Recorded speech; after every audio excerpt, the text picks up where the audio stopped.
Mon Père Céleste, grand Dieu d'amour, Dieu créateur du ciel et de la terre,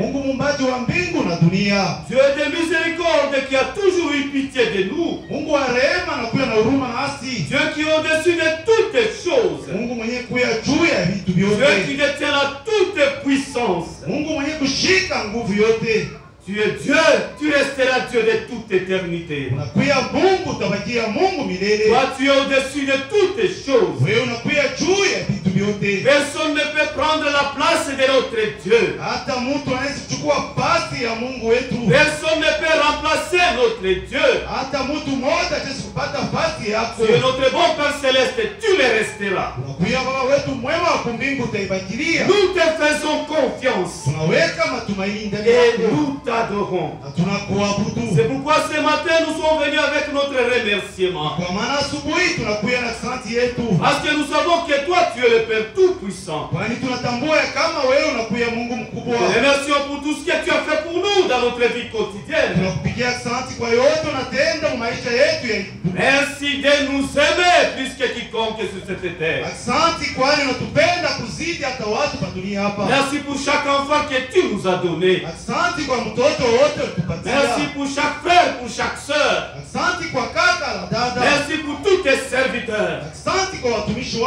Ils sont ta richesse et notre richesse. Te remercions Dieu Tout-Puissant pour la communauté de tes enfants. Merci pour l'exaucement de toutes nos prières, Dieu. Merci d'être tous les jours près de nous. Et comme nous savons que tu es notre bon Père Céleste, ce matin nous nous sommes dit, allons vers lui avec nos prières. Nous sommes venus avec nos prières. Nous sommes venus avec nos soucis. Nous sommes venus avec nos interrogations, Dieu. Venons avec notre joie. Nous les déposons devant ton autel de grâce. Parce que nous savons que notre Dieu va nous aider. C'est pourquoi nous venons chez toi. Il y a ceux qui ont beaucoup de questions dans leur vie. Ils attendent la réponse qui viendra de toi, notre Dieu. Soutiens chacun de nous. Permets-nous de prier pour ton église. Qu'est-ce que nous allons expliquer à Dieu? Qu'est-ce que notre Dieu ne voit pas? L'église est menacée, Dieu. Combat pour ton église. Permets l'église de remporter la victoire avec Jésus. Nous voulons prier tous ensemble pour notre très cher apôtre patriarche. Oh Seigneur Dieu, protège ton serviteur. Tu connais combien de complots qui sont montés contre ton serviteur. Tu es le seul qui est capable de le protéger. Accorde la sagesse à ton serviteur. Nous prions pour l'unité apostolique. Nous prions pour l'apostolat de Jésus. Dieu est tout puissant. Ne permets pas que l'apostolat soit infiltré. Protège, verrouille l'apostolat de ton Fils. Nous prions pour nos serviteurs, nos collaborateurs. Et de nos évêques jusqu'au diacre. Qu'ils ressentent les effets de nos prières. Guéris les malades par ta puissance. Console les familles qui sont éprouvées, Dieu. Prends soin de nos enfants. Bénis tous les vieillards. Bénis tous les parents. Bénis tes serviteurs. Mon Père Céleste, pense aux orphelins. Prends soin des veufs et des veuves. Manifeste-toi dans chaque famille. Nous voulons prier pour notre champ d'activité. Que ça soit ici à Lubumbashi 1. Que ce soit en Tanzanie, au Kenya, en Ouganda, dans tous les Tanganyika, que tes enfants et tes serviteurs ressentent les effets de nos prières. Bénis ton œuvre à travers le monde. Nous pensons à ceux qui sont empêchés. Ils ressentent les effets de nos prières. Accompagne ceux qui sont en route par tes anges. Ils sont venus nous préparer pour le retour de Jésus. C'est là nous avons besoin de ta parole, oh Dieu. Accorde-la nous par la puissance du Saint-Esprit. Permets maintenant à nos bien-aimés de l'au-delà de venir partager notre joie ce matin. Et ensemble, console-nous. Réconforte-nous, Dieu. Accorde-nous ta parole. Exauce le nom de Jésus. Amen. Amen. Et bien aimé, recevez d'abord les salutations de notre très cher apôtre patriarche. Recevez les salutations des enfants de Dieu du Kenya, Tanzanie, Tanganyika. Ils vous ont salué. Merci. Je vous en prie. Merci. Pour notre service divin ici à Mwangaza Central, nous allons écouter une parole. La parole est tirée de l'épître de l'apôtre Paul aux Colossiens.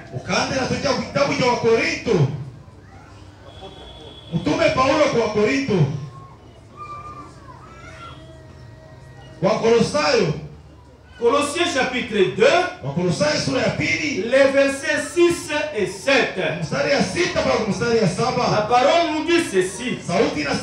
Ainsi donc, comme vous avez reçu Jésus-Christ, marchez en lui, étant enracinés et fondés en lui, et affermis par la foi, d'après les instructions que vous avez reçues, abondez en action de grâce. Tunaweza kusoma Kiswahili cha usikivu mwema. Masauti yanapatikana katika kitabu cha Wakolosai sura ya 2 na mstari ya 6 mpaka mstari ya 7. Basi kama mlivyopokea Kristo Yesu Bwana, mtembee vivyo hivyo ndani yake.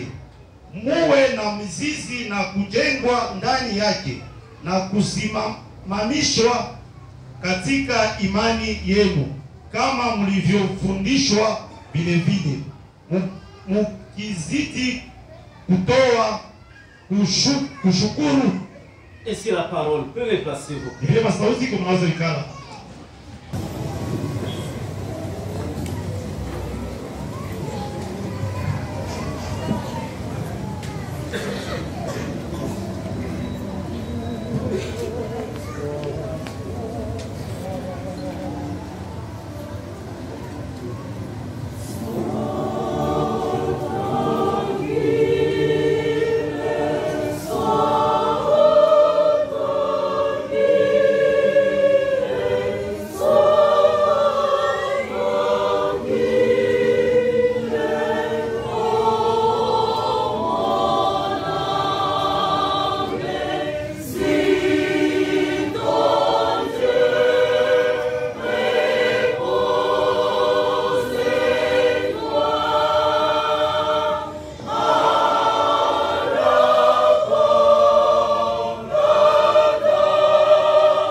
Jésus-Christ. Wapenda Bwana wetu Yesu Kristo. Mes chers frères, mes chères sœurs, Wapenda kaka, wapenda dada. peuple de Dieu tout-puissant, Taifa ya Mungu yenye kwa na nguvu. chers invités de la maison de notre Père Céleste, Wapenda waliko wa nyumba ya Baba wetu Mungu. chers enfants de Dieu, les apostoliques authentiques, Wapenda watoto wa kanisa wa mitume ya kweli. je vous souhaite la cordiale bienvenue dans la maison du Père. Nimetakia kuja kuzuri ndani nyumba ya Baba. Puisse la paix de Jésus remplir chaque âme ce matin, Kwani salama ya Yesu ijaze nafsi ya mmoja na mwingine asubuhi. afin que nous puissions faire l'expérience de la proximité de notre Dieu, Kwani tufike mkutetea karibu ya Mungu wetu. pour que nous puissions nous rendre compte que nous sommes venus rencontrer Dieu dans sa maison. Kwani tufike kukuona ya kama kweli tulikuwa kukutana na Mungu ndani ya nyumba yake. Il est temps maintenant d'être tranquille, comme les choristes ont chanté. Inakuwa wakati ya wikala na salama ndio waimbaji wanaimba. Ce n'est plus le moment de faire le va-et-vient dans la maison de Dieu, comme si on était dans un stade de football. Haina wakati ya kupanda na kushuka mnyumba ya Mungu tunakutana mkiwanja ya football. Ce n'est plus le moment de dormir dans la maison de Dieu, non. Haina wakati ya kulala ndani ya nyumba ya Mungu Ce hapana. n'est plus le moment de parler dans la maison de Dieu. Haina wakati ya kuzungumza ndani ya nyumba ya Mungu. C'est le moment d'être tranquille, d'être posé Ni pour écouter Dieu. wakati ya kuya kimya cha kusikia Mungu. Parce que Dieu va nous parler à travers le Saint-Esprit, par le ministère apostolique. Kwani Mungu atatusemezea kupitia nguvu ya Roho Mtakatifu. Et il faut que la parole de Dieu nous touche, mes bien-aimés. Inapendeza sauti ya Mungu itukuse wapendwa. Il faut qu'à notre sortie du service divin, Inapendeza kutoka kwetu kwa ibada que takatifu. nous puissions être transformés par la parole de Dieu. Tubadilike kupitia sauti ya Mungu. Et que nous devenions des hommes et des femmes nouveaux en le Seigneur Jésus. Kuye baba na mama sasa mpana wetu Yesu C'est le Kristo. moment de nous concentrer maintenant à écouter la parole Ni de wakati Dieu. ya kuweka akili pasi moja cha kusikia sauti ya Mungu. C'est le moment de faire taire les pensées du monde au-dedans de nous. Ni wakati ya kutosha maakili ya dunia ndani yetu. C'est le moment d'être tranquille. Ni wakati ya kuya C'est le kimya. moment de ne pas penser à la casserole des haricots qui est restée à la Ni maison. wakati hapana kurudisha akili kuchungu na bakia kunyumba. C'est le moment d'oublier toutes les choses du monde. Ni wakati ya kusawa maneno yote ya Nous dunia. devons maintenant nous concentrer à écouter la parole de Dieu. Tuweke akili pasi moja cha kusikia sauti Ce ya n'est même Mungu. pas le moment de filmer comme le fait notre diacre, Haina wakati ya kuomba mais c'est plutôt le moment d'écouter la parole de Dieu Ni wakati ya kusikia sauti ya et de Mungu. faire la différence entre une salle de cinéma et la maison de Dieu. Na kufanya machanisho ndani ya nyumba ya filamu na ndani ya nyumba ya Mungu. Qu'est-ce que Dieu, Mungu ni nini? qu'est-ce que Dieu veut nous donner dans sa maison ce matin? Mungu anapenda kutupatia nini ndani ya nyumba yake asubuhi? Dieu nous donne toujours des bonnes choses, mes bien-aimés. Mungu anatupatia mpaka vitu vizuri. Chez Dieu, il n'y a pas de mauvaises choses. Kwa Mungu hakuna vitu vibaya. Il a dit par notre Seigneur Jésus, Aliambia Bwana wetu Yesu Kristo, vous demandez du pain, Dieu vous donne du pain. unaomba mkate, Mungu anakupatia Vous mkate. demandez du poisson, Dieu vous donne du poisson. Unaomba samaki, Mungu anakupatia samaki. Dieu n'a pas de pierre, Dieu n'a pas de serpent. Mungu ana jiwe, Mungu ana nyoka. Dieu a toujours de bonnes choses. Mungu anakuya mpaka na vitu C'est vizuri. pourquoi lorsque nous rencontrons Dieu, Ni wakati kumbi, wakati nous devons nous concentrer à écouter Dieu tuweke akili pasi moja et à recevoir de bonnes choses que Dieu va nous donner. kupokea vitu vizuri Mungu Et anatupatia. ces bonnes choses, nous allons les avoir par la parole que nous a envoyé notre apôtre Na patriarche. vitu vizuri tutaipata kupitia sauti wanatupatia kwa mtume wetu mkubwa. Nous avons lu l'épître de l'apôtre Paul aux Colossiens. Tunasoma kitabu cha mtume Paulo kwa Kolosai. Quelle était la situation de Colosse? Ilikuwa hali gani ya wale wa ndugu? Qu'est-ce qui s'est passé à Colosse pour que l'apôtre leur adresse la lettre? Ni maneno gani ilipita kwa Wakolose ndio kumupa mtume wa kutumia masauti? L'apôtre Paul, ce n'est pas lui qui avait créé la communauté de Colosse. Mtume Paulo naye alifanya ile msingi ya Kolose. C'était un croyant qui était aussi colossien. Ilikuwa ni mwaminifu wa kuile ngambo. Il s'appelait Epaphras. Alikuwa jina yake ni C'est Epafras. lui, après avoir cru au Seigneur, il est allé à Colosse pour évangéliser. Kisha Donner la Bwana parole. wetu Yesu Kristo alienda Kolose ndio kutangaza habari njema. Epaphras est arrivé, il a prêché Jésus. Epafras alifika anatangaza Yesu. Et quelques Colossiens étaient gagnés à Christ. Na wale wa ndugu walimafuta wanaenda kwa Yesu. Ils sont devenus des enfants de Dieu. Wanakuya watoto wa Mungu. Ils ont reçu le Seigneur Jésus. Wanapokea Bwana wetu Ils Kristo. sont devenus des chrétiens. Wanakuya waaminifu. Et au bout de quelques temps, Na masiku kidogo quelque chose va se passer dans la communauté de Colosse. maneno moja yanapita kwa msingi ya Kolose. Il y a des gens qui sont venus dans la communauté de Colosse Kulikuwa watu walikuwa kwenye msingi ya Kolose. et ils ont amené un autre enseignement contraire à l'enseignement de Na Jésus. wanaleta mafundisho mengine yenye kuachana na mafundisho ya Yesu. Si vous lisez les titres de notre paroles de ce matin, Kama unachoma kichwa ya maneno ya sauti ya siku ya leo, la parole de Dieu nous dit sauti ya Mungu inatuambia avertissement contre les fausses doctrines. Elles sont nombreuses. angalisho kufuatana na mafundisho ya bongo. C'est ça le titre de notre parole d'aujourd'hui. Inakuwa na kichwa ya maneno ya siku ya leo. Il y a eu des fausses doctrines qui sont entrées dans la communauté de Colosse. Kulikuwa mafundisho ya uongo ingine msingi ya Et Kolose. Epaphras a rapporté cela à l'apôtre Paul. Na Epafras anapeleka ile kwa mtume Paulo. C'est que l'apôtre, comme il ne pouvait pas se déplacer, Vile mtume namna asipende kutembea. il a écrit la lettre et il a adressé la lettre aux Colossiens. Akaandika mkanda akatumia wale ndugu. Dans la partie que nous avons écoutée, mes bien-aimés, Ukipata kile tunasikia wapendwa. l'apôtre dit ceci au peuple de Dieu de Colosse. Tunaambia hii taifa ya Mungu ya Kolosa. Ainsi donc, Kwa maana ndio comme vous avez reçu le Seigneur Jésus-Christ, vile mnapokea Bwana wetu Yesu Kristo. marchez dans le Seigneur Jésus. Utembee mu Bwana Yesu Kristo. Soyez enracinés dans le Seigneur Jésus. Kuwe na mizizi ndani ya Yesu Soyez Kristo. fondés dans le Seigneur Jésus. Kuwe na mizizi ndani ya Yesu Kristo. Affermissez votre foi en Jésus. Kazisha imani yenu mu Et Yesu. soyez pleins de reconnaissance parce que vous êtes des enfants de Dieu. Na mujaze na shukrani kwani mnakuwa watoto wa Mungu. Ne suivez pas les faux enseignements. Usifuate mafundisho ya Ne uongo. suivez pas les fausses doctrines. Usifuate mafundisho ya uongo. Comme vous avez reçu le Seigneur Jésus, Vile mnapokea Yesu Kristo. soyez enracinés dans l'enseignement de Jésus. Kuwe na mizizi mu mafundisho ya Yesu Kristo. Ça, c'était l'exhortation de l'apôtre Paul. Ile ilikuwa mafundisho ya mtume Au Paulo. peuple de Dieu de Colosse. Kwa ile taifa ya Mungu ya Et Kolosai. maintenant, la parole est venue à nous, peuple de Dieu de la communauté Mwangaza centrale. Sasa sauti inakuja kwetu taifa ya Mungu msingi ya Mwangaza Central.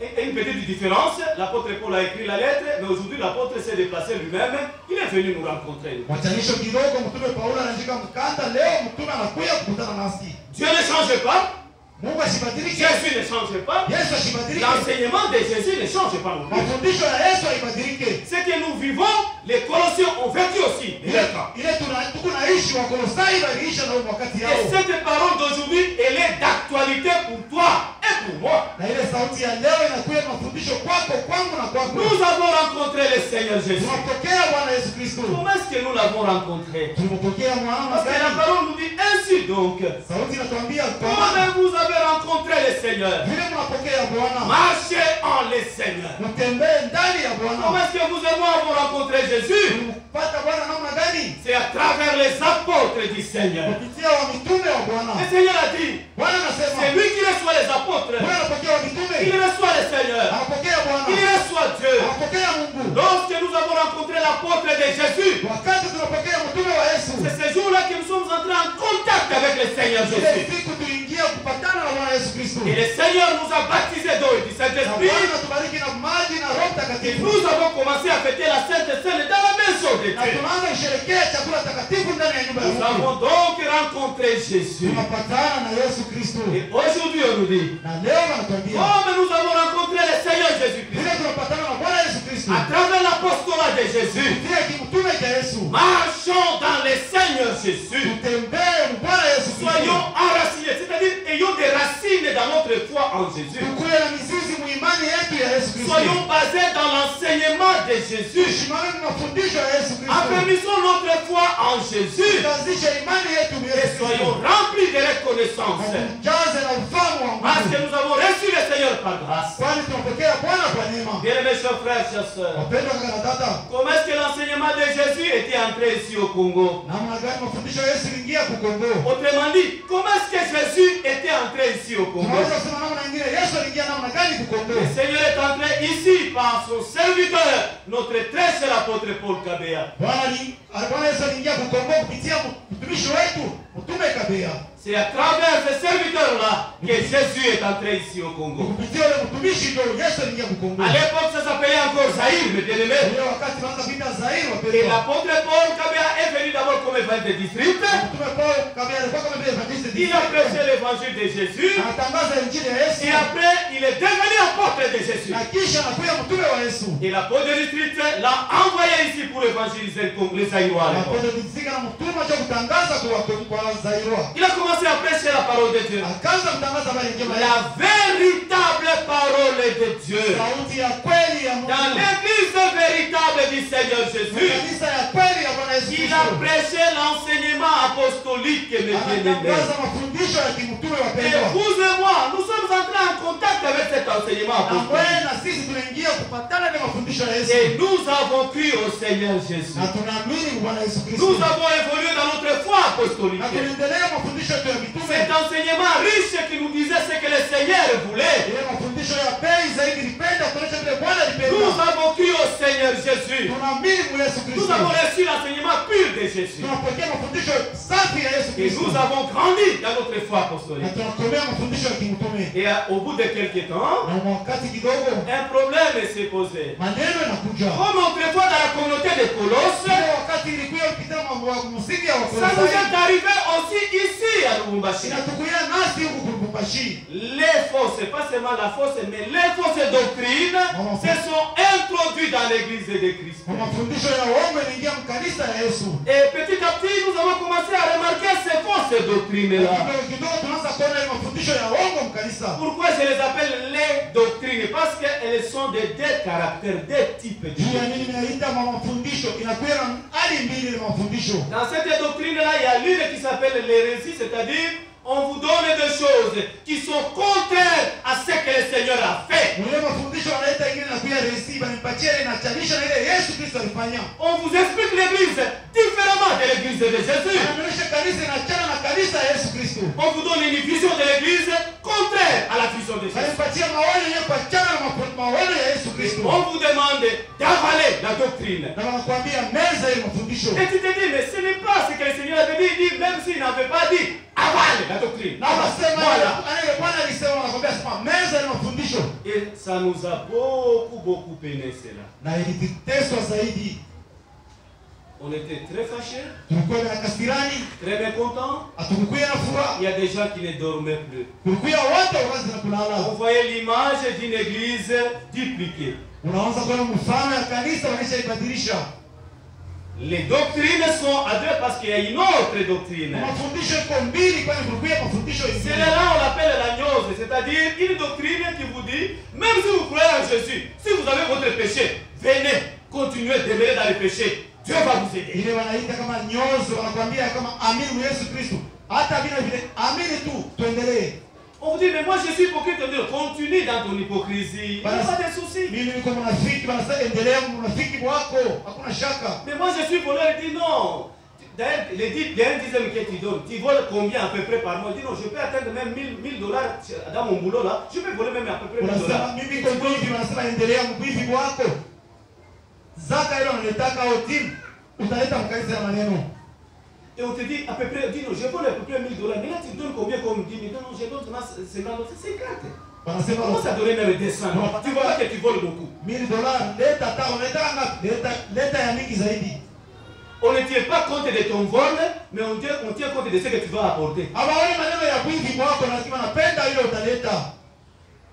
La jeune sœur peut aller voir l'apôtre. Chez l'apôtre, je n'ai pas d'offrande d'action de grâce. Je suis en train de me battre pour chercher l'offrande d'action de grâce. Dada Yesu wana mtume shina na sadaka ya tendo la shukrani. Udikaze zaidi. Et l'apôtre lui dit, toi tu ne connais pas les noms des boîtes de nuit de Lubumbashi. Ce sont des jeunes filles de ton âge. D'ailleurs, il y a des moins belles que toi. Mtume akamwambia au hiyo mapasi ya kunia pombe Lubumbashi. Huko badala wa kupita na wewe zaidi peke kule. Non, mais nous on a pitié. Wenyewe wanapitia kubuzuri peke kule. Va nous chercher là. Nous avons besoin de l'offrande. Écoute, va, entre même dans des terrasses, danse là-bas. Ingia kule cheza, tuko lazima na sadaka. Et la jeune sœur, elle quitte là-bas scandalisée. Je croyais que l'apôtre pouvait m'aider, mais l'apôtre ne m'aide pas. Nataka natoa kule mimi mshtuka, angalia kama mtume anapaswa kumsaidia lakini vinakuwa vingine. Ce n'était plus vraiment l'église de Jésus. Haikukuwa tena kanisa ya Yesu. C'était une église dénaturée. Il perdue sa nature. Kanisa walishapotesha mfano wa Yesu Kristo, ishapotea. Ce sont des faux enseignements. Ils sont entrés dans l'église de Jésus. Inakuwa mafundisho ya bongo yanaingia kanisa ya Yesu. La parole d'aujourd'hui nous dit ceci. Sauti ya leo inatuambia hivi. Ainsi donc, Ni kwa maana comme vous avez reçu Jésus, bila kupokea Yesu, arrêtons-nous d'abord là-bas. tusimame mbele pale. Là, il y a deux choses que nous devons comprendre. Wale panakuwa maneno mbili tunapaswa kusikia. Ainsi donc, Ni kwa maana comme vous avez reçu Jésus, bila kupokea Yesu, c'est-à-dire quoi? kusema nini? Rappelez-vous toujours de la manière dont vous avez reçu Jésus quand l'apôtre avait été béni. Rappelez-vous toujours. Kumbuka mpaka mwile hali ulikuwa umepokea Yesu wakati La deuxième signification de cette parole. Ainsi donc, comme vous avez reçu Jésus, ça veut dire ceci. Restez dans ce que l'apôtre Kabea vous avait dit quand vous avez reçu Jésus. C'est ça la signification de cette parole. Ainsi donc, comme vous avez reçu Jésus, souvenez-vous de la manière dans laquelle vous étiez en train de marcher lorsque vous avez embrassé l'enseignement de Jésus.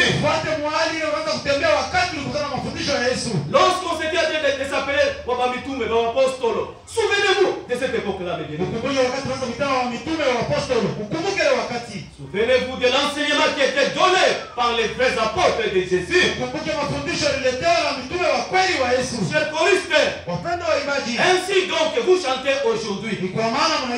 Souvenez-vous des premiers choristes qui ont chanté lorsque l'apôtre Kabea était ici à Lubumbashi. Et posez-vous la question, la manière que vous chantez aujourd'hui, chef de cœur, les gestes que vous posez aujourd'hui, posez-vous la question, est-ce que c'est comme ça que Lukwanga a dirigé les cantiques?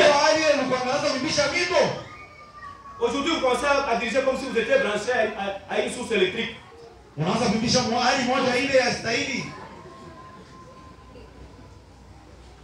Aujourd'hui, les soeurs, on leur demande, vous voulez faire quoi? Non, je voulais chanter comme on chantait. Non, gonflez. Vous êtes comme des hommes, gonflez. Dans la maison de Dieu. Dans la maison de Dieu. Dans quelle église apostolique? Chers enfants de Dieu, allez visualiser les services divins de 1990-92. Vous avez des YouTube, écrivez seulement apôtre Patrice Richard Fer. Regardez la chorale. Comme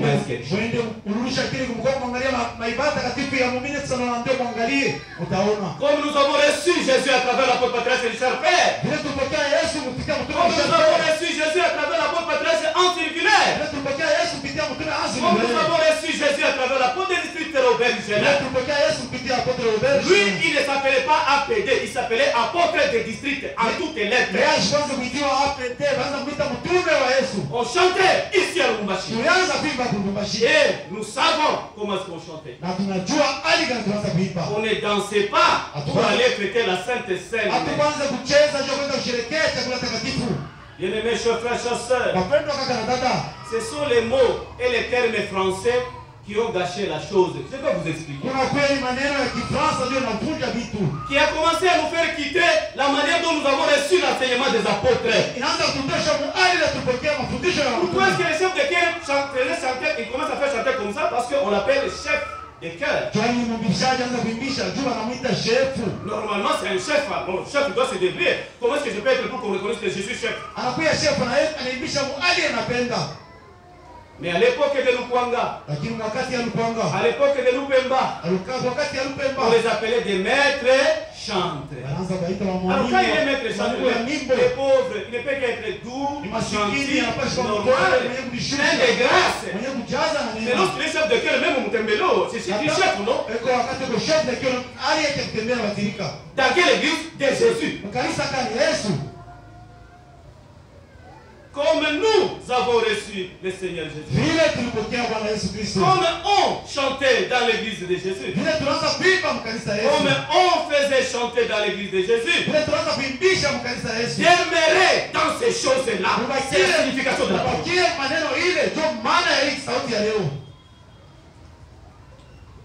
Ce sont les Français et les termes qui ont gâché la chose. À la place de la soirée des chants, soirée musicale, on appelle concert. Et là, ces concerts, vous-même, vous représentez. Lorsque c'était des soirées de chants, on entrait, d'ailleurs ici, ça c'est un bel hangar. Nous, c'était des feux de palmiers, c'était les mandalas. Et vous entrez là-bas, vous chantez avec crainte. Personne ne pouvait danser dans la lorsque ça quitte soirée des chants, ça entre concert. Oh, on peut faire chanter, on enlève sa veste, on jette. Parce que dans les concerts, vous voyez envoie à la télévision. Wakati natoka magharibi ya mimbo, inakuwa ni concert. Unaweza kushika koti unatupa. Unaweka kwa television. Notre apôtre patriarche nous a dit ceci. Mtume wetu mkuu anatuambia hivi. Apôtre, faites attention. Mtume angalisho. Mettez hors d'état de nuire toutes les dérives qui sont entrées dans l'église. Apôtre. Tosha maneno yote ya mbaya ingia mkanisa mtume. Ça c'est l'apôtre patriarche qui dit. Ile ni mtume mkuu anasema. Quand c'était soirée des chants, on ne pouvait pas voir les chefs de chœur en train de diriger, il prend son mouchoir, il s'essuie, il jette, l'autre vient, il salue, il continue de diriger. Dans la maison de Dieu. Wakati ilikuwa magharibi ya mimbo, hawezi kuona mwimbishaji mwingine anakuwa mpokelea. Nyumba ya Mungu. C'est lorsque c'était devenu concert. Et c'était un concert, non? Wakati inakuwa concert, inakuwa concert. Il n'y a pas de concert dans l'église de Jésus. Hakuna concert nyumba ya Mungu. Est-ce que tu as déjà entendu un musicien du monde qui avait fait la soirée des chants? Ushashikia kama mwimbishaji anafanya kama concert, non? Anakuwa kama concert. Comment on fait un concert Dieu? Mais si tu fais un concert dans la maison de Dieu. Ndani ya nyumba ya Mungu tufanye concert. Ces enfants de Dieu. Watoto wa Mungu. Faites attention des termes. Mwangalisho namna ya Ce kusema. sont les termes qui apportent une nouvelle doctrine dans l'église. Ni hali ya kusema inaleta mafundisho mengine ndani ya kanisa la Yesu. Ils étaient appelés conducteurs de communauté. Un prêtre rempli de la puissance de Dieu. Vous le regardez, c'est prêtre. Ce n'est pas une perte, c'est un prêtre. Lorsque vous le regardez, il marche. Ça, c'est un prêtre. On les appelait des conducteurs de communauté. En français, chef de communauté. On a chef déjà. Et les enfants de Dieu ont commencé à souffrir dans des maisons avec des problèmes. Il est chef, non? Il est chef, oui. Vous les subalternes, si vous voulez chercher les chefs, vous allez les chercher. Il est salué à la maison. L'apôtre patriarche a dit, il n'y a pas de chef dans l'église de Christ. Vous qui portez le nom de chef, je ne m'attaque pas à vous. Je voulais seulement vous demander de corriger un peu ta français. Mettez les français apostoliques, hein, conducteur de communauté, maître échange, et tout ça. Et c'est comme ça que ça a pris de l'ampleur, jusqu'à ce que les mamans ont débordé. Les sœurs qu'on appelait sœurs, c'est Rogamitume. C'est Rogamitume, non, Tamasengo. Si l'homme est capable d'entrer dans une réunion et prendre la Bible, elle dit N'amérique Maombi. Maman Benzak. Anabarika Maombi, elle lit la Bible, anabarika sama sauti. Mukanisa kani? Yaba mitume. Yaba mitume. Écoutez. Musiquier. Il faut que je vous explique. La pénètre de Miami. Quelle est la différence entre les diacres et tous les autres enfants de Dieu? Les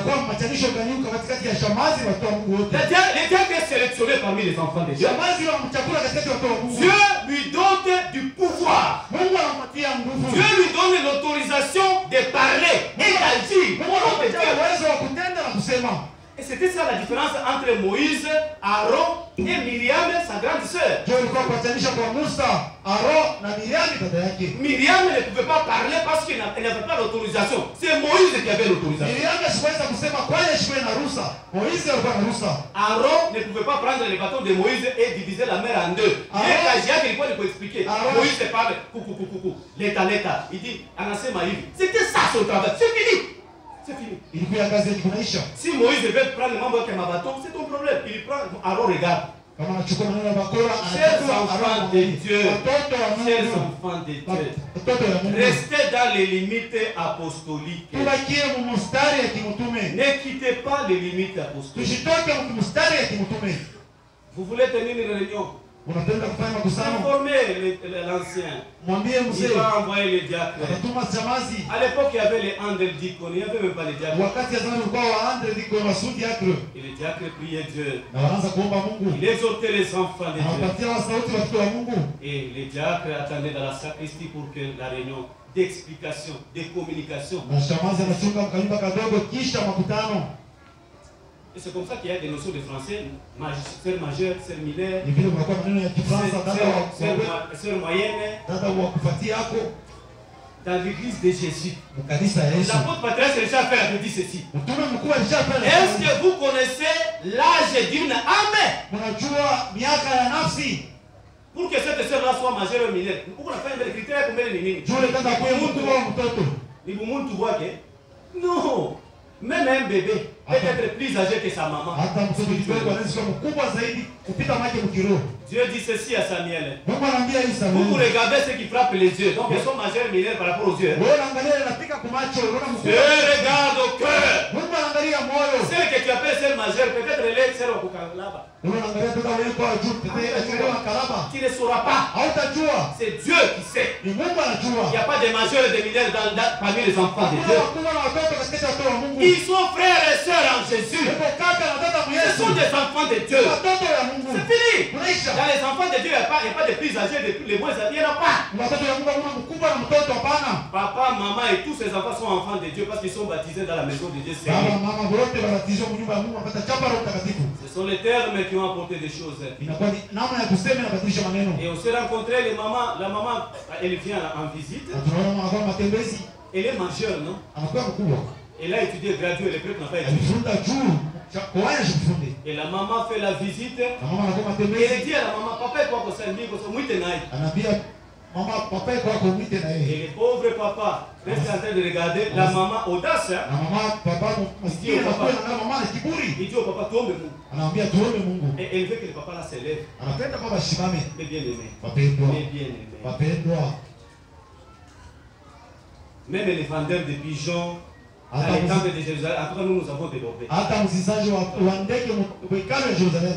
Dans l'église de Jésus. Si tunaenda mbali kanisa La Yesu. parole nous dit. Sauti inatuambia. Ainsi donc, Ni kusema comme nous avons reçu Dieu dans cette église, vile tulipokea Mungu mwikanisa. restons dans la chose telle qu'elle est. Tubakie mwele maneno kama vile iko. Ne déplaçons pas les bornes. Tushiende pembeni na Chers enfants de Dieu, wapendwa kwa Mungu. l'église doit nous changer. Kanisa inapaswa Nous kutubadilisha. ne pouvons pas changer l'église. Hatuwezi kubadilisha kanisa. Faisons la part des choses. Inapaswa mapandisha maneno. Restons dans ce que nous avons appris quand nous avons reçu Jésus. Tubakie mwele tulipata kwa wakati tulipokea Yesu Kristo. La deuxième signification de la parole. Mara ya pili ya sauti. Ainsi donc, Kwa maana comme vous avez reçu Jésus, vile tulipokea Yesu. le même enseignement que vous avez reçu Mpaka mafundisho Mungu. lorsque l'apôtre Paul Kabé était venu, Wakati mtume kabla ya kuja. restez dans cet enseignement. Tubakie mwele mafundisho. Si on vient changer cet enseignement, n'acceptez pas. Kama wanataka kubadilisha mafundisho mshike. L'apôtre Paul écrit aux Corinthiens, Mtume Paulo andika wa 1 Kolosai. Corinthiens. Wa Kolosai wa kwanza. Tu vois, mon prêtre aime les Corinthiens, les Corinthiens. Mais au Corinthiens, ça. Wa Korinto. 1 Corinthiens chapitre 3, 1 Corinthiens chapitre 3. verset 11. Mstari ya 11. L'apôtre Paul dit ceci, Mtume Paulo anasema hivi. que personne Mtu ne atamwona pose un autre fondement asiweke msingi ingine. sur le fondement qui a été posé. À Kwa savoir, msingi ile waliweka. que personne ne vous donne un autre enseignement, enfant de Dieu. Mtu mwingine asipatie mafundisho kinatoa. Acceptez que nous puissions prier en dessous des arbres. Uitike tuombe chini ya miti. Dieu savait déjà que le diable va nous suivre dans les chapelles. C'est pourquoi il avait créé les arbres il y a longtemps. Mungu alijua kama shetani atafuata makanisa ni kwa maana aliumba miti tangia zamani. Il avait déjà pourvu, il avait déjà préparé les arbres. Alikuwa shatayarisha miti. Et c'est comme ça que l'apôtre Kabé avait commencé en dessous des arbres. Ni vile mtume kabeanza chini ya miti. Bien-aimés chers frères et sœurs, Penda kaka na dada. si quelqu'un veut poser notre enseignement, n'acceptez pas. Kama mtu mwingine analeta mafundisho mengine mshitike wapendwa. Soyez enracinés. Kuya na mizizi. Donc, lorsqu'un arbre est enraciné, vous avez déjà vu, non? Wakati mti anakuwa na mizizi mshaona. Surtout le palmier à huile. Mti ya ngazi. Lorsque vous voyez le palmier, comment il est enraciné, tu ne peux pas l'enlever là-bas. Wakati mti ya ngazi liko na mizizi hawezi kutosha pale. Il faut que lorsque quelqu'un vous amène un autre enseignement, Napendeza wakati mtu atendea kutia. lorsqu'il parle, Wakati anasema vous-même vous vous dites que ça, ce n'est pas l'enseignement de l'apôtre Kabé. tunamwambia sema yeye ana mafundisho ya mtume kabea. Tu ne peux pas m'enlever dans ma foi apostolique. Hawezi kunitosha muimani yangu ya kimtume. Je suis enraciné. Niko na mizizi. La parole nous dit, Sauti inatuambia. restez dans les instructions que vous avez reçues. Tubakie mafundisho ya Restez tupokea. dans l'enseignement que vous avez reçu. Tubakie mafundisho ya tupokea. Quel était le fondement de cet enseignement? Msingi ilikuwa msingi gani ya mafundisho? Ou qu'est-ce que l'apôtre Kabé avait enseigné réellement? Mtume kabea alifundisha nini Parce mkweli? que évidemment, ceux-là qui ont 30 ans, 35 ans, n'ont jamais entendu même la voix de l'apôtre Kabé. Bale walikuwa na 30 ans 35 waisikia sauti ya mtume kabea. Le nom des personnes n'est pas important.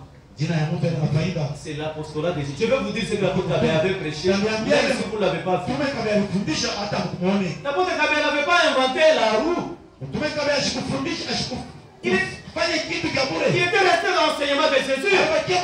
Le Seigneur a dit à ses apôtres, faites des nations des disciples. Ne pas faire des nations des bandits. Non. Ne pas faire des nations des opposants de Dieu. Faire des nations des disciples. Et le Seigneur a dit, enseignez-leur ce que je vous ai enseigné. Et c'est ce que l'apôtre Paul avait enseigné. C'est ce que l'apôtre Pierre, l'apôtre Jean avait enseigné. C'est ce que l'apôtre Robert et Gérard avait enseigné. Ça ne change pas. Cet enseignement nous dit ceci. Ici à Mwangaza Central, c'est lui qui est orgueilleux, c'est lui qui est colérique, c'est lui qui est têtu, c'est lui qui complique les gens chez lui à la maison. Il aura des difficultés à hériter les royaumes des cieux. L'enseignement ne change pas. Si tu es colérique et fournit un effort, change. Si tu es un bagarreur, change. Souvent, il arrive même que tu te glorifies. Moi, je me fâche très vite. Et quand je me fâche, c'est difficile de m'arrêter. Capable d'enlever même les linteaux de la maison. Je prends la porte et je l'enlève. Et puis 2 jours encore, je remets la porte. Toi-même, tu comprends déjà que Jésus, même s'il avait chassé ceux-là qui vendaient dans les temples, il n'avait pas enlevé les lintons.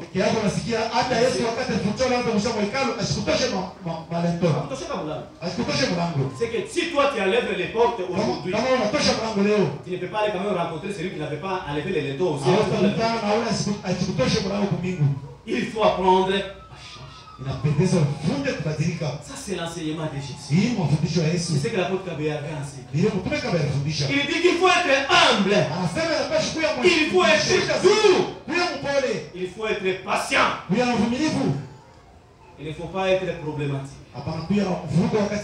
Tous les problèmes c'est toi. Ici à Mampala on t'appelle Massam. La semaine passée. Avant les services divers, tu as laissé encore le coup de fil. Comment vous en tout cas pour et les mardis encore de là pour savoir pour Katouba. C'est quelle vie ça? C'est quelle vie ça?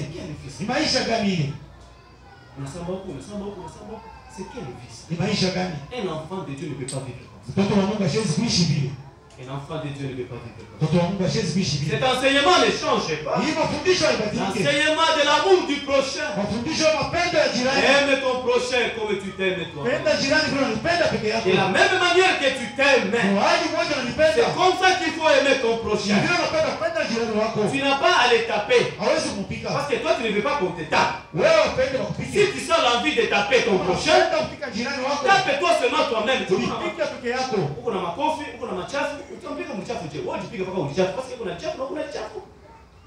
a pas à se compliquer la vie.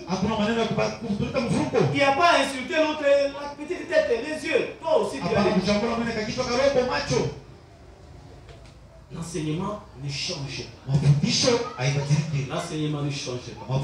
Cet enseignement dit ceci. Les malfaiteurs, s'ils ne changent pas, ils n'hériteront pas les royaumes. Cet enseignement n'accompagne pas les gens dans le mal. Ce n'est pas de la gnose. Un enseignement qui vous dit, même si vous êtes bandit, vous êtes... Non, l'enseignement des apôtres, ce n'est pas ça. L'enseignement des apôtres ne s'adapte pas à la vie de la population. Pour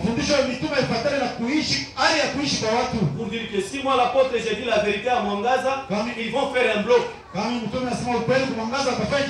vont faire un bloc pour dire qu'ils ne reviennent plus ici. J'accepte de partir pour ne pas revenir. Au moins, je vous aurais déjà dit la vérité.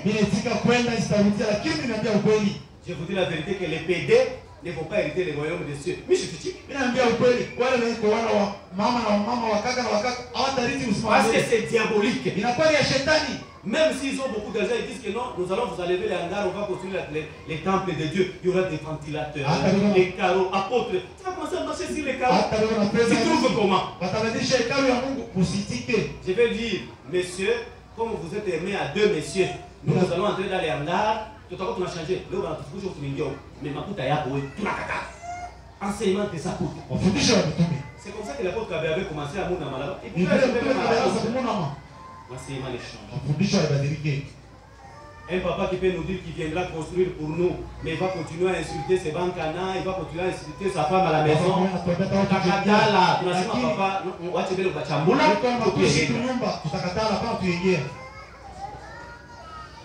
Le Seigneur avait prêché au mot de béatitude.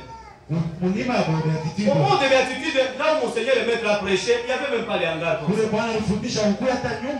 C'était en plein air. Il a donné la vérité. Il a demandé aux gens de changer. L'enseignement continue. Les apôtres de Jésus, ils nous donnent le véritable enseignement. Et nous devons changer.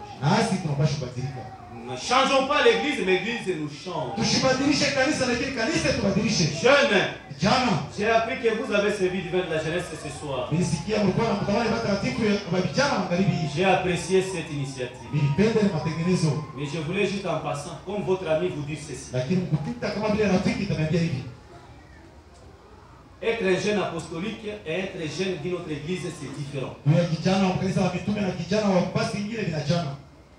Parce qu'aujourd'hui, vous vous dites, je vais envoyer des audios, je vais envoyer des messages. Vous pensez vraiment que Jésus était venu ici parce qu'on avait envoyé les audios à Dieu? Vous pensez que Jésus était mort parce que nous avions écrit des messages à Dieu? Vous pensez que l'église va changer parce que vous avez envoyé les audios? L'église va changer de la manière dont le Seigneur va montrer le chemin. Ne quittez pas le chemin apostolique. Vous pouvez vous donner des noms aujourd'hui. Défenseur, c'est pas moi quoi. Je voulais vous dire ceci, jeune. Il y a une différence entre une milice et la défense d'un pays.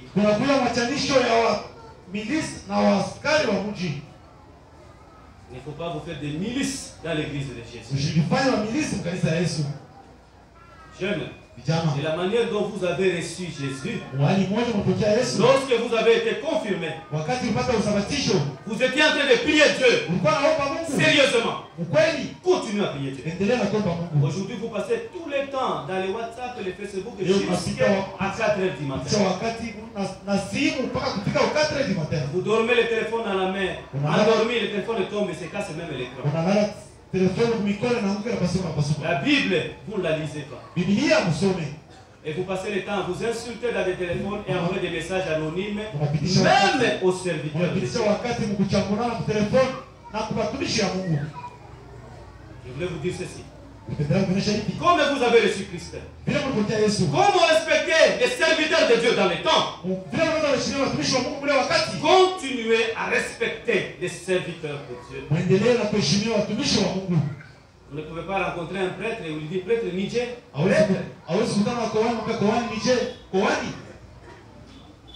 Faites très attention. Cher diacre, vous pouvez vous amuser avec l'apôtre. Mais je vous informe seulement que cette église ici, dans laquelle vous êtes, c'est une très bonne église et une église très dangereuse. Faites très attention.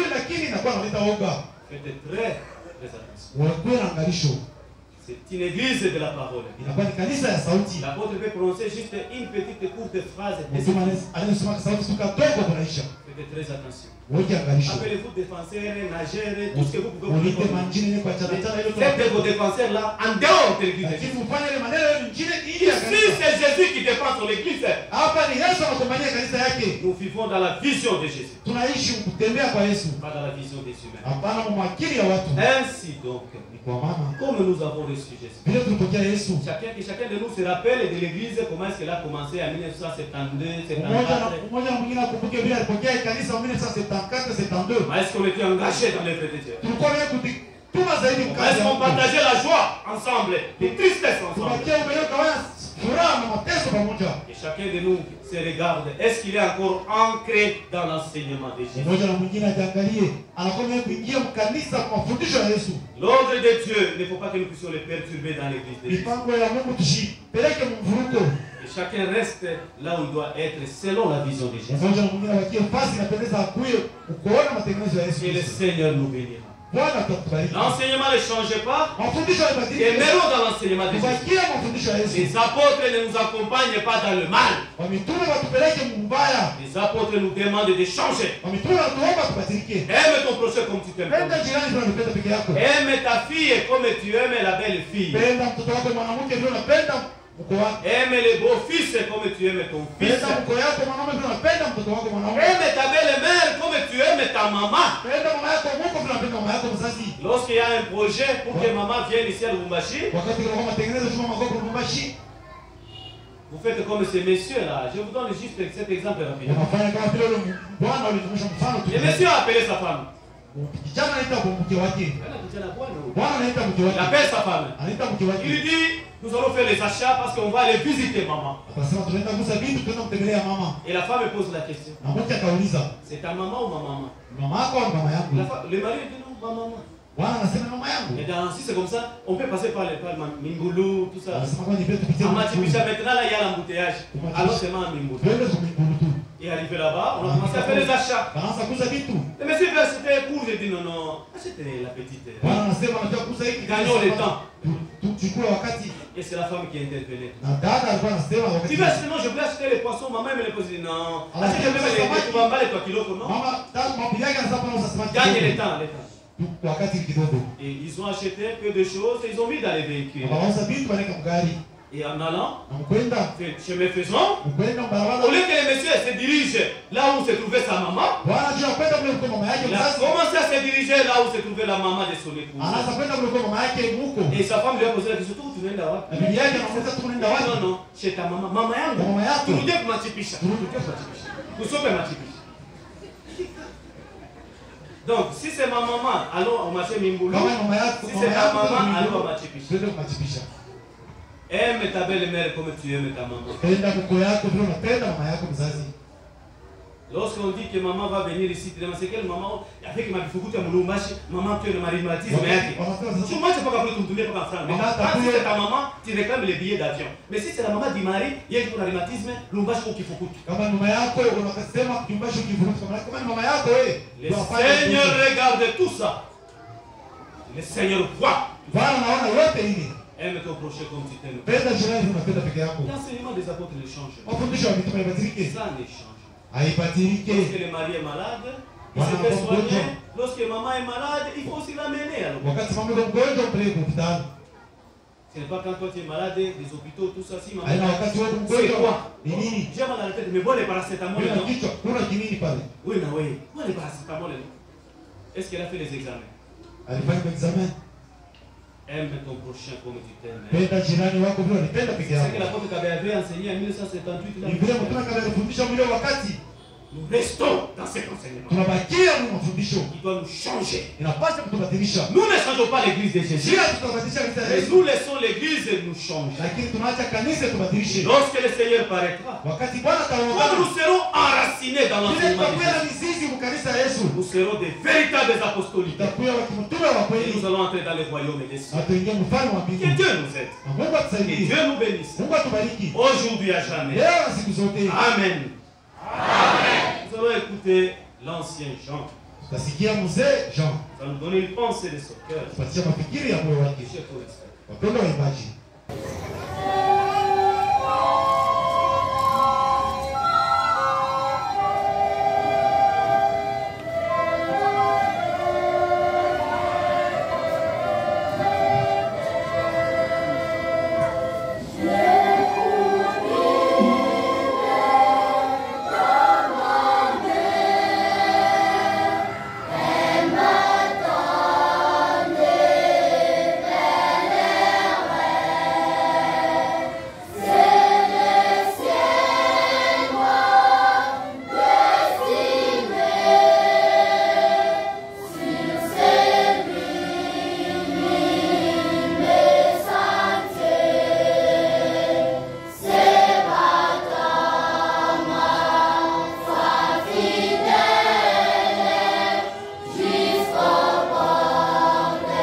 nzambe mukolo monso asepila. Asubuhi tunapigia Mungu wa nguvu yote asante. Wameya mshino mkola tujibahete kumapostoli wa Yesu. Kwa sauti ya bei tunapata kwa mtume wa Yesu. Cheni mumani mei nipa mshindo wewe. Jiwe masauti mzuri ya hii hali. Nikalafika kunji na shikundi mema. Napenda fika kwako kwangu na mimi. Utangile Mungu wa bushinga mwa kulala. Na ngine angalia mwingine anapenda kulala. Utangile Mungu wa bubuita kumeso. Watazama mwingine anapenda kuzingizia. Ya mshindo bana be. Kwa sauti ya hivi hata mshindo wa kutuambulisha. Inakuwa na hali ya kutusaidia. Mjindeji. Asubuhi mjimwana image wa Apotre Grégoire Kayembe. Ninaona mfano ya mtume Grégoire Kayembe. Mjimwana image wa Apotre Lubala. Ninaona image ya mtume Lubala. Mjimwana image wa Apotre Kim. Ninaona mfano ya mtume Kim. Mjindeji. Asubuhi kuichira pindi kujilongishija apostoli. Kupitia mafundisho ya mtume wa Yesu. Mjimwana image wa bene mjimu batu kubika na nao. Mfano wa watumishi wa Mungu tulikuwa nao. Mjilongishija abu. Kufundisha kwao. Kwa tulongishija chumwehe. Baba tufundisha maneno moja. Jichina cha dhambi. Kuogopa kwa Mungu. Jichina ni chibaba tulongesha. Ndio kitu kile baba tufundisha. Mpostoli wa Yesu ndio funde meya. Mtume wa Yesu anaandika masauti hii anasema kwa mpostoli Paul. Kitabu cha mtume Paul.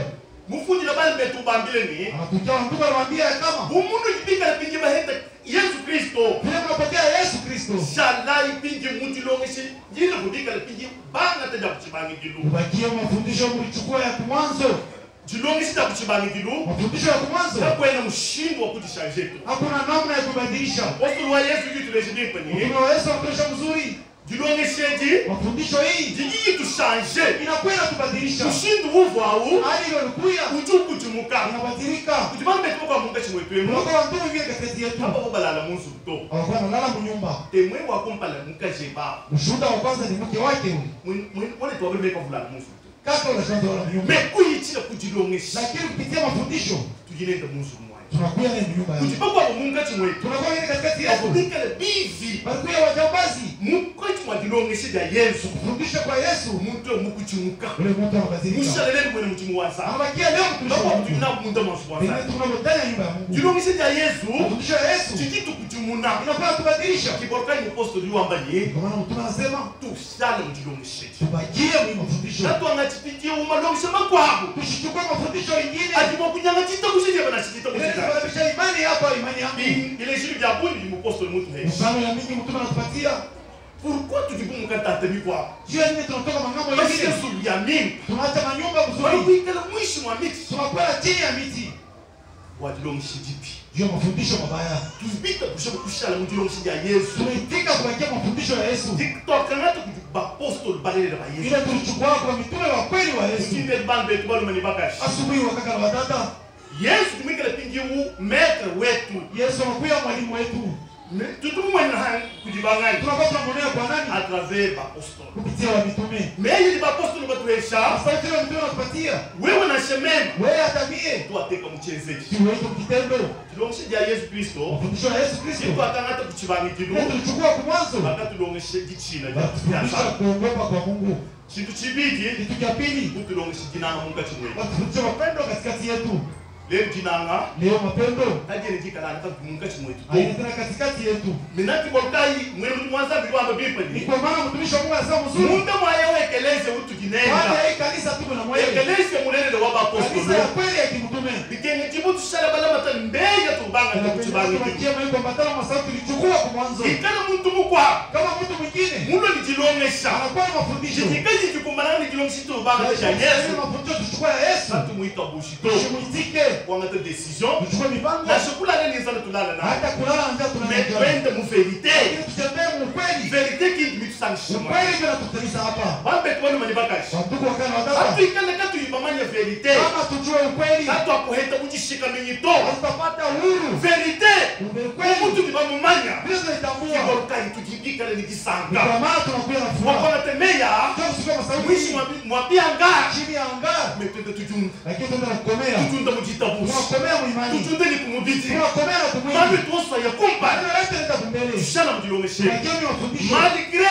difficulté itakapokuya matatizo tushana mujilongeshe kumelele tunakie mafundisho ya kweli tulamata bapostoli balele tuambatane na mtume wa kweli kilicho machini makwamba kumuntu bakukangana sauti dikizete Yesu mmoja kusikia maneno hii utangile meso ebeli kujua kulangana neba ngani Tazama macho yako unazungumza naye ni nani? Ujiji chakula ndebe jangani. Sauti yake unasemeza na wewe ni nani? Bwana mwanjelo wa mijima, malaika wa giza. Ujuma kulishanjie mulungu ni lwa mwanjelo wa munya. Anaweza kubadilika mu malaika wa nuru. Metiji ulwe nachi.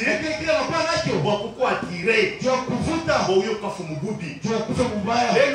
Leo hii mwanjelo wa nkiza. Malaika wa giza. Mohamed arma mkwa. Anachukua silaha nyingine. Ujule ni musada, ujipiki ni kama musada. Anakuwa na maneno mengine sadaka.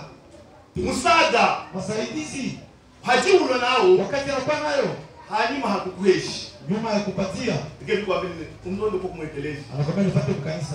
Huyu atahita chini. Tutapata nini? Tujibika mshoba moyo wa chendelele. Tunaitika je usema. Yosu ya habulo menegi shada. Yote ya dunia vitabakia. Mtinde kumwete isabe da bunyi kwa kwa kwa kubwa kusema kwa mtume. Bambe. Wandugu. Na sisi tumeita makutabuni ka. Hata tunakuwa na pesa mwingi gani? Kushimisha moyo wa chendelele. Kupotesha uzima milele. Hivi pato. Haina mzuri. Kile ndipo kuheta moyo. Napendeza kupata uzima. Mshana mugulele. Tupatie Mungu. Na shibomba tuambile bado sema mshimu kama kitu shana mugulele. Hata wanatucheka namna gani tupatie Mungu kweli. Kimeya mposto la mtinde. Ndio sauti ya mtume ya siri. Mshana bele mishi yetu mu Yesu. Tupatie toke mizizi yetu. Mtinde mshijile ya Yesu Kristo. Ya kweli ya Yesu. Quelle que soit doctrine miko abujibu makulonai. Tukapokuwa mafundisho yenu zatatuletea. Bado ile makuilonde to. Tuwezi kuifuata. Tushana balonda jiji ya Yesu. Tupatie kupata sauti ya Yesu. Tumuko kwenye apostoli bale ya Yesu. Yesu kwa mtume wa kweli wa Yesu Kristo. Apostoli wa Yesu ni mungati mwetu. Mtume wa Yesu katikati yetu. Tujibusu la moyo wetu. Tunafungua moyo wetu. Kwa yeye atulomeshi. Juu ya kufundisha. Sabe bele shimeya. Mungu awabariki masauti. Leo ni matukonsa. Leo na siku zote. Amen.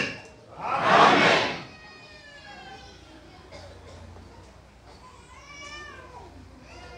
Nous disons merci à notre ancien pour sa belle contribution. Chers frères, chers sœurs, pour que nous puissions avoir la vie éternelle, c'est que l'ancien appelait ici Moyo Atiendel. C'est comme ça que l'apôtre Kabé a appelé. C'est comme ça que l'apôtre Kabé a appelé. C'est comme ça que l'apôtre Rémi Kazengo a appelé. Moyo Atiendel. Pour arriver là-bas, il faut être transformé. Pourquoi est-ce qu'on doit prêcher que les voleurs doivent abandonner les vols, mais les autres on ne peut pas les prêcher? Non, dans l'église de Jésus. C'est pourquoi à l'époque où prêchait l'apôtre Kabéa, même l'apôtre Lubala, on vous dirait que beaucoup de sorciers allaient rencontrer les apôtres.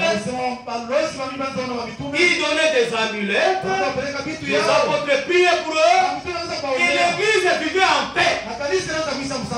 À un moment donné, une maman a dit, j'avais entendu, dans notre église nous sommes bien. Même si tu as tes histoires pour la cabologie, tu peux commencer à aller à l'église, tu fais la Sainte Seine, personne ne le verra, même les diables ne verront même pas que tu es sorcier. Ça se disait où? Dans l'église de Jésus. Où les sorciers se portent bien.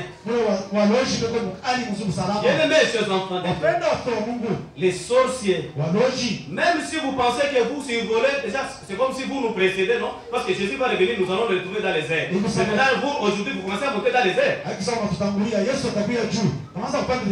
Donc, alors, vous dites que non, si nous sommes à Kalamukia, nous montons déjà que lorsque le Seigneur va venir, nous allons monter avec lui. Vous vous trompez. Comme vous avez commencé déjà à monter, vous ne monterez pas. Les cessez de monter aujourd'hui, cessez. Remettez-nous ces histoires-là, c'est pour le diable. Remettez ça. Nous avons la puissance d'écraser le diable. Nous allons te délivrer de ça. Tu ne vas pas commencer à survoler. Lorsque le Seigneur viendra, tu vas monter. Pas survoler, sinon la conjugaison.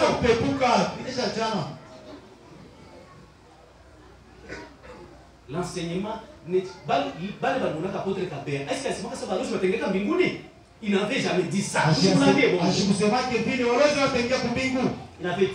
jamais dit ça. Pourquoi est-ce qu'ils ne peuvent pas entrer? Parce qu'il faut continuer à nous compliquer les choses. Il ne faut pas entrer là. Il faut changer. Le voleur ne peut pas entrer parce qu'il va voler quoi au ciel? On dit que nous allons chanter les cantiques de louange au ciel. Il va voler les cantiques là. C'est pourquoi il faut cesser les vols. Parce que tu vas voler quoi? C'est là qui tapent les gens, qui griffent leurs enfants, qui insultent les gens. La Bible nous dit ceci, que les morts en Christ vont ressusciter. Les vivants seront transmis. Nous n'aurons pas ces corps ici. Donc, tu vas nous taper avec quel corps? Parce que nous aurons déjà les corps glorieux. Les corps ici qui a été créé de la terre va rester ici. C'est pourquoi dans la Bible il dit, il ne faut pas vous habituer aux choses que vous n'allez pas trouver au ciel. L'enseignement apostolique, c'est l'enseignement de la transformation. Et Dieu nous aide. Amen. Amen. Nous allons fêter la Sainte Seine.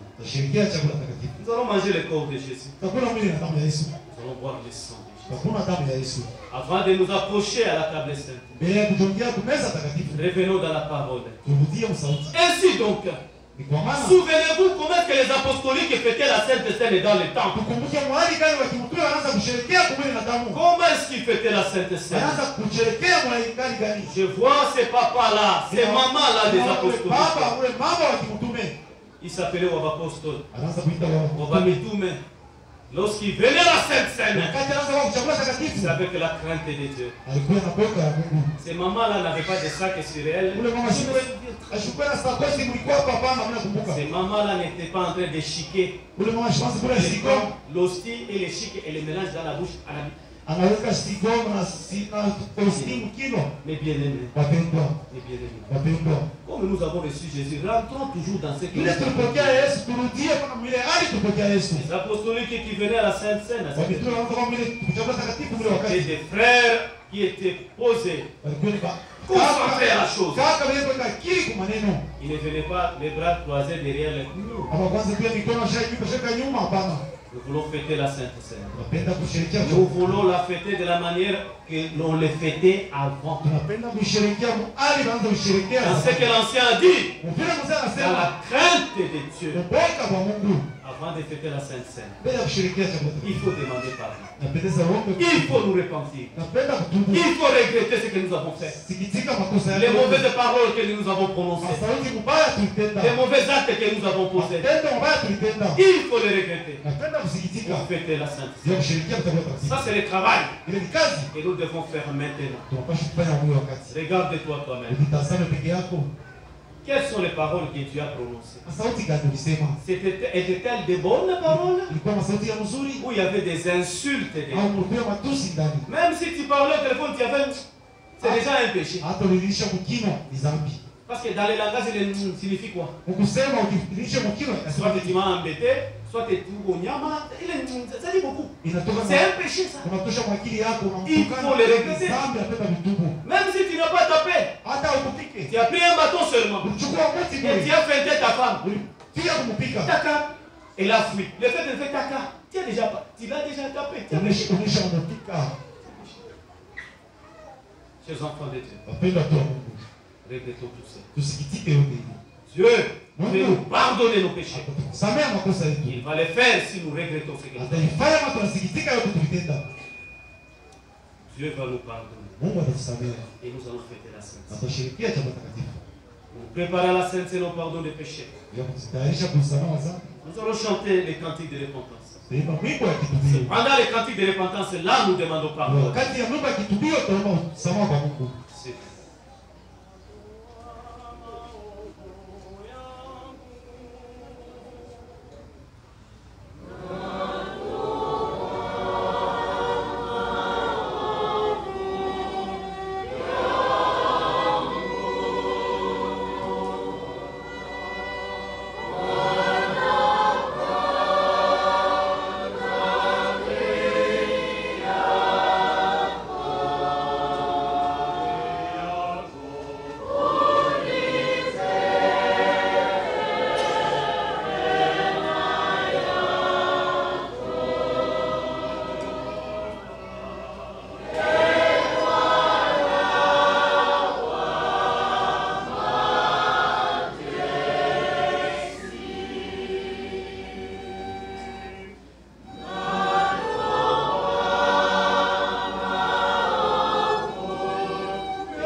Nous allons nous lever.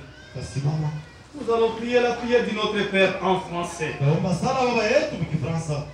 Notre Père qui es aux cieux, que ton nom soit sanctifié, que ton règne vienne, que ta volonté soit faite sur la terre comme au ciel. Donne-nous aujourd'hui notre pain quotidien. Pardonne-nous nos offenses, comme nous pardonnons à ceux qui nous ont offensés. Ne nous induis pas en tentation, mais délivre-nous du mal. Car c'est à toi qu'appartiennent dans tous les siècles le règne, la puissance et la gloire. Amen. À présent, je vous annonce un heureux message. Au nom de notre Seigneur Jésus-Christ, le Fils du Dieu vivant, tous vos péchés vous sont pardonnés. Que la paix du ressuscité soit avec vous. Amen. Amen. Du fond de l'âme, nous te disons merci, Père. Merci pour ta grâce. Merci pour le pardon de nos péchés. Dieu nous a pardonné nos fautes. Nous a rendu dignes de nous approcher de ta table sainte. Que ton nom soit loué à jamais. Merci pour l'enseignement du Saint-Esprit. Merci pour les sacrifices de Jésus. Merci pour l'envoi des apôtres véritables du Seigneur. Mon Père Céleste, bénis la communauté que tu visites aujourd'hui. Accorde-lui de l'abondance. Prépare-nous pour le retour de Jésus. Ouvre maintenant les livres de vie, afin d'ajouter les noms de ceux-là que tu as appelés pour le salut, afin que tu les scelles. Mon Père Céleste, nous sommes arrivés à la fin du service divin. Nous te disons merci pour tout ce que nous avons vécu ensemble. Merci pour ta parole que tu nous as donnée. Merci pour le pardon de nos péchés. Merci pour la sainte scène que tu nous as donnée. Merci pour la joie de la communion fraternelle. Merci pour les âmes que tu as scellées pour les saints. Merci pour la sainte scène en mémoire des défunts. Merci pour les diacres que tu nous as donnés. Oh Père Céleste, nous t'avons apporté nos offrandes. Bénis ces offrandes. Bénis la source de provenance. Bénis chaque famille de tes enfants. Sois bénis les bébés qui sont dans les bras de leurs mamans. Bénis les mamans qui sont enceintes. Permets aux autres de devenir mères. Bénis les enfants de l'école du dimanche. Bénis nos jeunes. Bénis nos confirmants. Bénis tous les parents. Bénis les vieillards. Bénis tes serviteurs. Accorde de la sagesse aux autorités du pays. Donne la paix dans notre pays. Prions pour notre très cher apôtre patriarche. Protège ton serviteur. Oh Père Céleste, nous te prions tous ensemble. Abrège le temps. Envoie Jésus. Qu'il revienne. Qu'il nous prenne. Nous voulons entrer dans son royaume. Accompagne-nous sur le chemin de retour. Guéris tous les malades par ta puissance. Et exauce nous au nom de Jésus. Amen. La grâce de notre Seigneur Jésus, l'amour de Dieu et la communion du Saint-Esprit soient restés avec vous tous. Amen.